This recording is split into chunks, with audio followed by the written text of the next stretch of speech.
All right. Okay. All right, good morning, everyone, or good afternoon, I should say.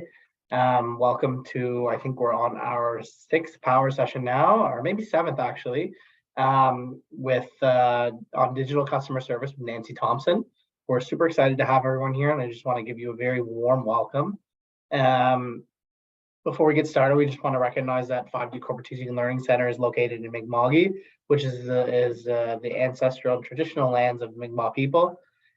We acknowledge that the peace and friendship treaties signed in this territory recognizes that we are all treaty people. Um, Without further ado, I want to give a warm welcome to our boss, Nancy Thompson. Nancy is the CEO of 5D. She successfully launched a global business generating millions in revenue. She accredits this to our understanding and what customers want and knowing and what they need. She has done extensive research on digital customer service and the transition businesses have taken from face-to-face to the digital world of doing business. What she has learned will definitely surprise you. So without further ado, I would love to welcome our CEO of 5D Corporate Teaching and Learning Center, Nancy Thompson. Hi, everybody. Welcome. Right. I am going to begin by showing you a very short video. The reason why I want to show you this video is because I really think it communicates and depicts the expectations of customers today, our customers, our consumers, right? Especially in the digital economy that we're working in. So again, without further ado, it's only a short video, so let me see if I can make it happen. Tech support. This has happened to me before, so let me see. It's actually frozen. There we go. All right, here we are. We see digital impacting companies in three big ways. The first is right? with digital customer, where digital disrupts customer interaction and customer channels in the way that companies deal with their customers. 67% of consumers in China believe companies' primary motive for innovation is simply to drive profit. Companies have to overcome this skepticism. Consumers want reassurance that innovation is going to benefit them or society. Previously, it took months, even years, for customer behavior and therefore their expectations to change. Nowadays, these changes can happen overnight. Streaming music on Spotify and getting what we want on Netflix, we are now expecting our physical world experiences to have the same level of immediacy and variety. Customer expectations for the first time ever cross industry boundaries. We call this liquid expectations. Uber has basically trained us to expect a seamless experience when we travel. Nowadays, people are not willing to wait anymore multiple days or even weeks to get an appointment with their doctors. If they do not get that seamless experience that they've seen in other industries, they will quite happily change their physician as well. Customers just want to get things done.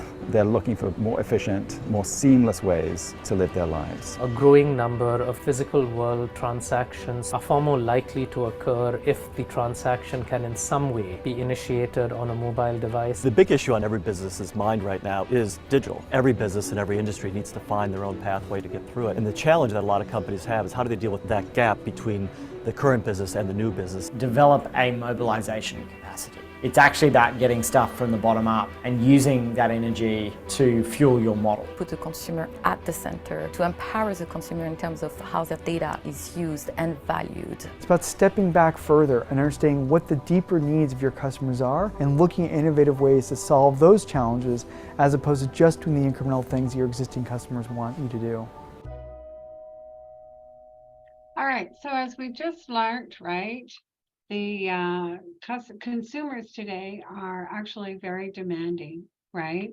If we had to choose one word to describe the demand that's out there by the consumers and their expectations, they want immediate responses, right? Even though we're in a digital world and they're surfing the website looking for solutions, they still want you, and you as in a person or as in an organization, to respond to them immediately. They don't want delays. You know, if they're on a chat box on your website and they're asking you questions, they want immediately responses, and that's what they expect, right?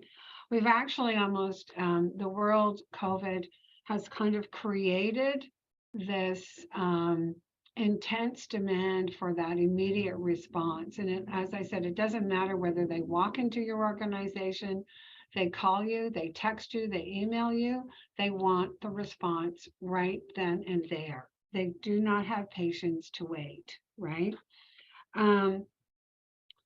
When we think about the response time and we think about the different generations we're working with,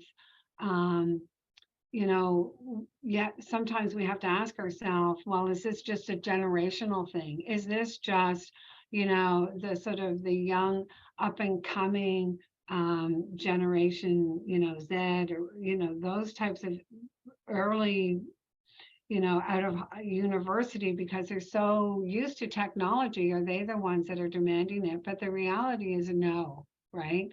All generations are demanding a response, an immediate response, right? They're all looking for the same experience when it comes to customer service, right? So generations really don't affect the demands that are being made on our organization, right? So I just want to clarify the difference between customer service, right? And also customer experience, because people get these two confused a little bit, right? So customer service is that human interaction. It's that direct support that you're going to give them, right? It's you're going to do a task for them, right? Okay. It's usually very short term. It's not a long term interaction between you and the person. It's sort of that immediately question, answer, I solved your problem, it's over with, and you're done, right? And you do it in a timely, in a professional manner. Those, are present within that customer service. Okay, I have a problem with my phone bill. Somebody, you call, they respond, oh yes, we see that, we adjust that, and then it's taken care of and you move on, right? And you can move on to another person, right? But customer experience is very different, okay? And I will say customer experience is not new, right? But customer experience is the process that somebody goes through, right? It's emotional experience. It can make me sad. It can make me happy, right? I'm going to put this a little bit more in context for you. Customer experience is when you go into Tim Hortons, and we hear this, at times, right? And you order a large triple, and you end up and you're handed a medium double, right? You immediately become aggravated, right? And it can set the way that you feel for the rest of the day. So it can be, customer experience is very attached to your emotions, okay? Had you gotten your coffee that you wanted, you would have started your day in the right way, and that would have made you really happy to have that triple, Tim Hortons coffee large in your hand, right? So customer experience, again, is, it's about the feeling, right? It's about the feeling that the person really, the person who you're dealing with cares about you and is sincere, right? Okay. They go beyond the customer service level, okay? So in order to make you happy, feel good, and if I can do that, right? If I can give you a customer experience where you feel happy, where you have had an emotional connection with me, right? You're going to keep coming back, right? And that becomes that what we refer to as that excellence in experience, right? And that again becomes that loyal, you become that loyal member of my family, that loyal member of my customers, right? Okay. So in the digital era, right, we are all looking where we engage in a primarily virtual, right, experience, right? We're all looking at the digital economy to search for things, to find things, to buy things, right? But yet companies, as we're trying to become more functionally with respect to our digital, constantly tweeting the website, constantly, how do we reach our customers? How do we communicate with them? What's happening in organizations is we're becoming emotionally detached, right? And that's creating this huge unsatisfactory level out there with respect to our customers. And when that happens, they move along. But they've also moved along for different reasons and have gone out and started to buy their products and services from other organizations for other reasons as well, right? But for us to move to a level of excellence in the digital economy, which we're in, right? As I said, especially because COVID has exponentially created that growth, right? We need to focus more on the personal aspects of connecting with our customers, right? That's going to make us stand out, and that's going to make us strengthen the trust we have with our customers, right? And grow our business. So this is really important, okay? I'm going to take you through a little bit of histories, right? Or history about commodities, right? When we first started, we started trading, think about our ancestors, right? They were trading goods, right? It wasn't really about it. It was a matter of just living and surviving. I needed wheat, you had milk. I needed this, you had that. So we traded, okay? Then became this manufacturing where corn was no longer, I didn't have to go to the farm. I could buy corn in a can at the store, right?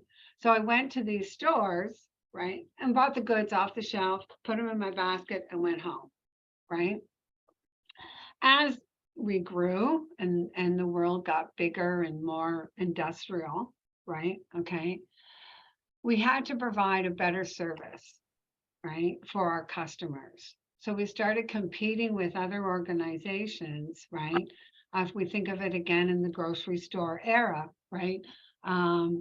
You offered people these lovely bags that they used to take home and keep with their brand name all over it. Now we don't get that anymore, right? Okay. Or, you got these free giveaways if you came to the store, making you feel really good about your, being in the store, right? You got perks, you got discounts, right? You got air miles, you got all these wonderful additional services in order to attract you to go to that particular store to shop.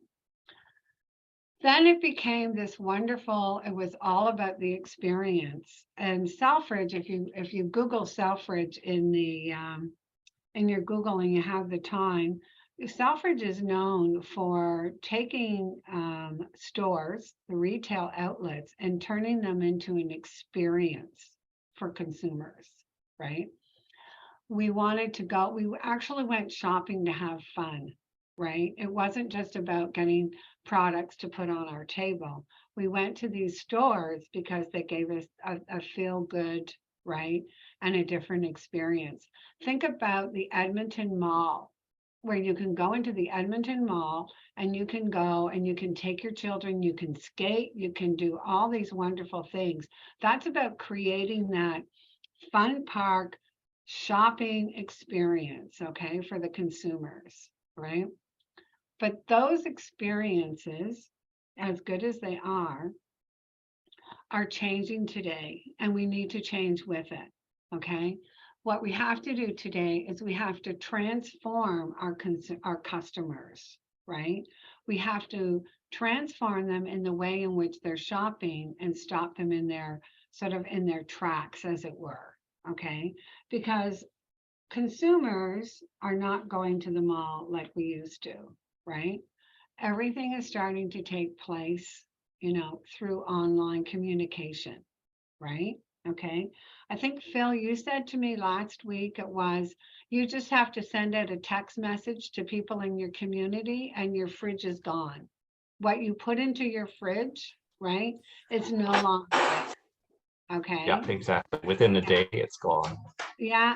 So that's what I mean. Like, you've transformed the way your customers your clients are behaving with you. Okay, they no longer have to come in or phone or connect with you. You've actually they're there and they're responding immediately. Okay, so that's kind of what I mean by transformation, right? Okay, so how do we do this? We get to know who our clients are, which, Phil, I know that you spent a lot of time in your community and you know who your clients are, right? But you also know the ones that are not going to respond to text, and you communicate with them in a different means or way, right? You know that some have barriers. So you respond accordingly to that because you know who your customers are and you've got to know them personally. Am I correct? Right? You have an emotional relationship with the community in which you live. And that's what, even though we have these big Scotia banks, we have the big BMOs, we have the big, when you think of it in the larger organizations, there really should be no difference. They have to get to know the people in their community. They have to get to know the people who are walking through their doors, right? Who are texting them or emailing them, right? So, and the more they know about their customers, their community, right, the easier it's going to be for them to transform them into those loyal customers. So they will respond to those text messages. So they will respond to those emails, right? Okay. They're actually what we're referred to today as the nonstop consumer. Okay. So with the way consumers behave today, where they didn't behave before, we have this wonderful sort of graphic here that shows that, people are moving exponentially through different cycles as they experience the shopping online. Okay, they're constantly moving through these traffic signals. Okay.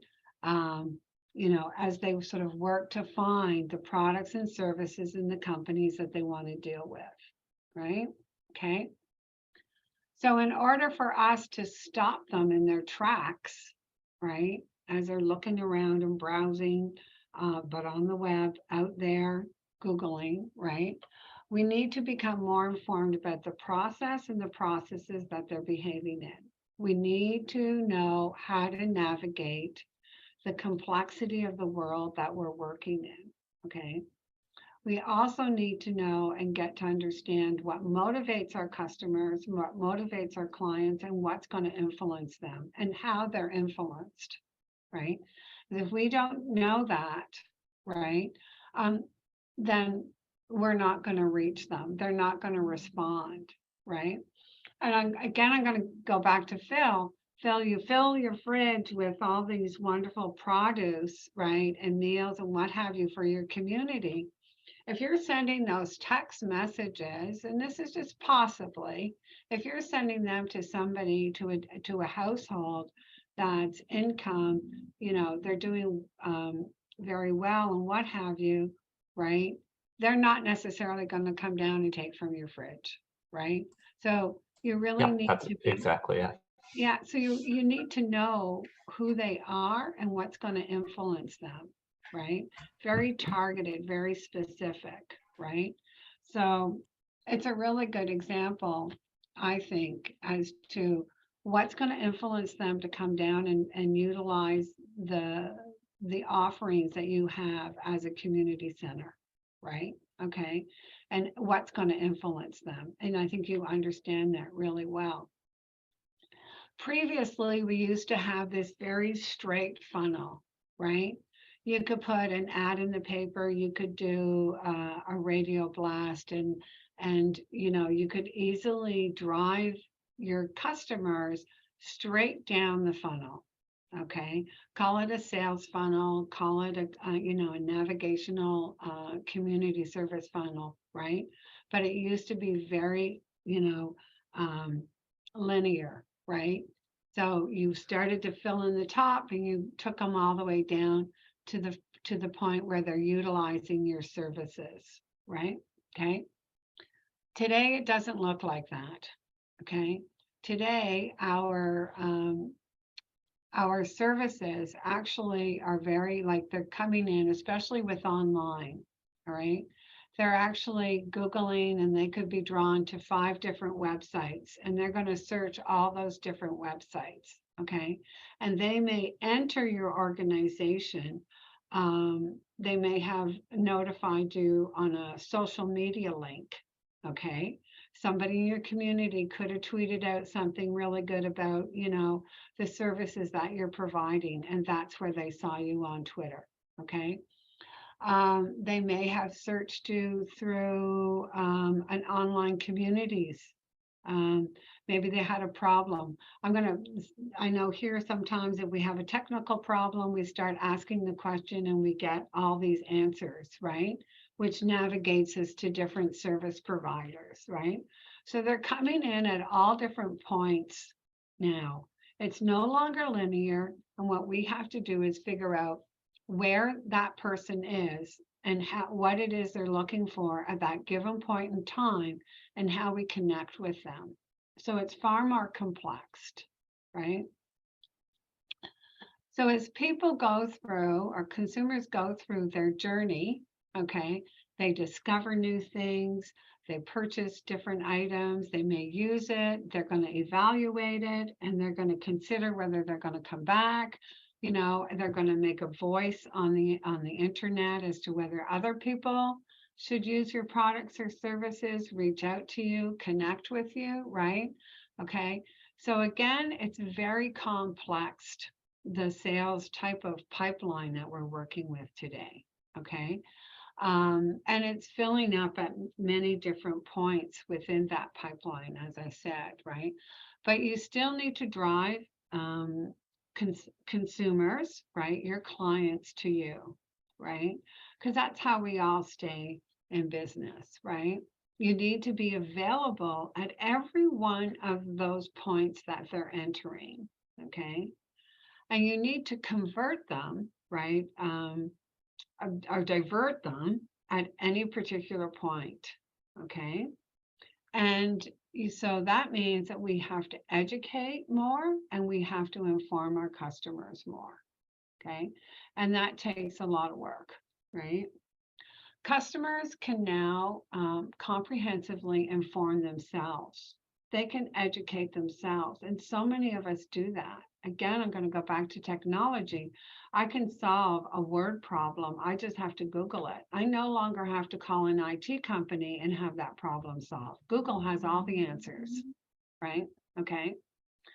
But more than 1/5 of the consumers have reported using cell phones to compare prices while they're in the retail store. I've done it myself. I've done it in Canadian Tire. Look on my cell phone, and I get them to do a price match for me, okay? Nearly 1/3 of the consumers report having penned negative online reviews after disappointing experiences. Again, experiences, okay? All right. 80% of consumers say they are continuously reevaluating who they're buying products, services, utilizing for, it could be a health and wellness center, okay? So there's 3 stages the customer can connect within that pipeline, okay? We need to assume that all key organization tactics strategies have been implemented. So these are the things that you've done. You've got your website up, you're Twittering, you're doing all of these particular things out there to draw attention. That's the foundation, okay? And what we're hoping happens is that people start influxing to that website, picking up the phone and calling us, right? Okay, so we're building an awareness, we're opening up the floodgates, and we hope it happens. But the reality is, okay, that our customers online who are entering, right, our pipeline want personal contact, okay? It's what they want, that real-time response, okay? And they want it to be immediately, okay? For us to improve this, we need to understand who our customers are. We have to understand their profile and gain, also at the same time, we need to gain their permission to to approach them, because we have so many legislative laws that prevent us from just, sending them an email or adding them to an email list. Okay, we need their permission to do that today. We need to be more active with using our our CRM management systems, right? Our customer reporting systems, where we create these reports and hold the dialogue with our customers. And many banks and those types of things are doing this really well today. Okay. We need to have the onboarding process of our customers, of our clients, to be more clear, more efficient, more personal, and more engaging, right? And that's where we start to educate them, right? We obviously need to connect technology where it matters. We need first-class, excellent support, right? And we need to be the one-stop shop, okay? We need to be able to provide all the things our customers want, right? And if we can't provide it, we need to be able to recommend them to a source or a resource that can provide that service, okay? And that, again, is making them feel good about their experience with us because we sent them in the right direction, okay? So, and consumers today are actually what they're looking for, okay, is a first response times, right? They want fast response times. They want consistent information across all channels, right? They want knowledgeable staff, right? I don't want to be transferred to the next person and the next person and the next person, right? Which often happens. They want clear, consistent messaging, right? They want a person to speak, right, with. They really do want that personal conversation to be had with them, right? And they want different options to contact with people today, okay? And they also want, okay, a choice, right, of the different tools that they can use. As Phil said, they're using text messaging, right? And they want the options. I don't have text, I don't have a phone, so I want you to call me, right? So you need to make yourself available to your clients, right? So that is basically what is the opportunity to provide your customers with sort of that's kind of an overview, right, of what you can provide your clients with respect to customer service, right? So I'm going to stop sharing. Any questions, comments?